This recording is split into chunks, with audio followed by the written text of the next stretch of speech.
رئيسة، الاتحاد الروسي امتنع عن التصويت على مشروعه القراري من الولايات المتحدة حول ولاية المينورسو، وأيضا على التعديلين من الوفد الجزائري. بالنسبة لهذا الامتناع فهذا ينبع من موقفنا الراسخ. لا ينبغي إضافة عنصر حقوق إنسان في هذه البعثة. هذا تعليل تصويتنا أو عدم امتناعنا عن التصويت على التعديل. وجب التنويه، وهذا لا يتماشى مع هدف هذه البعثة. أما بالنسبة للقرار في حد ذاته فهو لا يعكس الواقع ولن يساهم في إيجاد حل مقبول لهذا النزاع. وروسيا أسوة بالوفود الأخرى تقدمت بمقترحات كثيرة وتعديلات كثيرة، ولكن تم تجاهلها.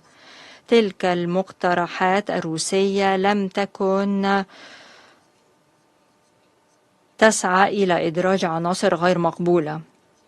رأينا أنه من المفيد وضع عنصر واضح، وهو عدم تحقيق التقدم في هذا الملف، وتوجيه دعوة لجميع الأطراف المعنية لوقف أي أعمال يمكن أن تزيد من التوترات.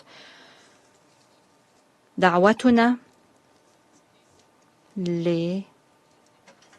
للإشارة إلى الطرفين بوضوح، أي المغرب وجبهة البوليساريو، دعوة لم يتم تلبيتها.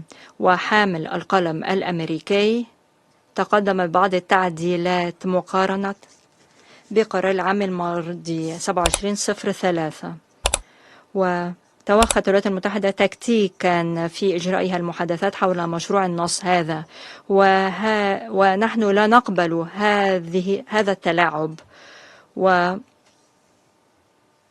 وبعكس العادة لم نجري مناقشة في إطار مجموعة أصدقاء الصحراء الغربية. يبدو أن الزملاء من الغرب لا يريدون مواصلة المناقشة حول هذا الملف. هذه سابقة سلبية للغاية، يمكن أن تؤدي إلى تداعيات سلبية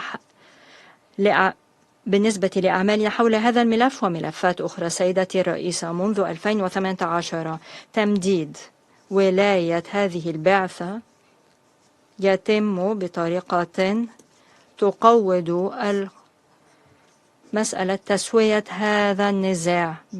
نحن لا نوافق على هذا المنطق ولم نوافق عليه في الماضي.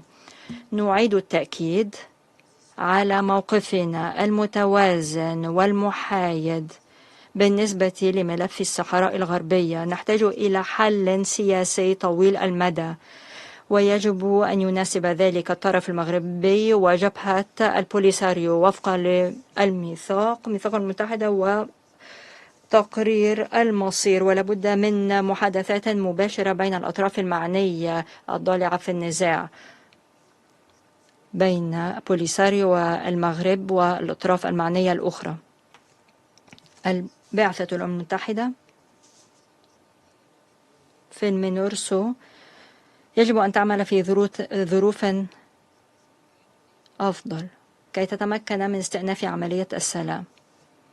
سلوك حامل القلم الأمريكي يدفعنا للتساؤل مرة أخرى بصدق إن كانوا قادرين على المشاركة بشكل غير منحاز في المناقشات حول هذا الملف.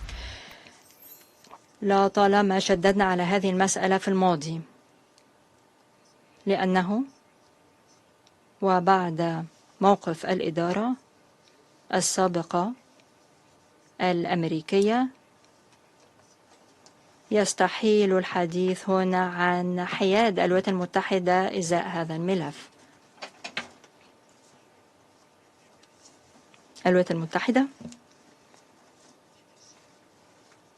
بعيدة للغاية عن هذا الموضوع، ونتساءل ما دور الولايات المتحدة كحامل قلم بموجب هذا الملف. يجب على الولايات المتحدة أن تنقل هذه المهمة إلى وفد آخر. شكرا.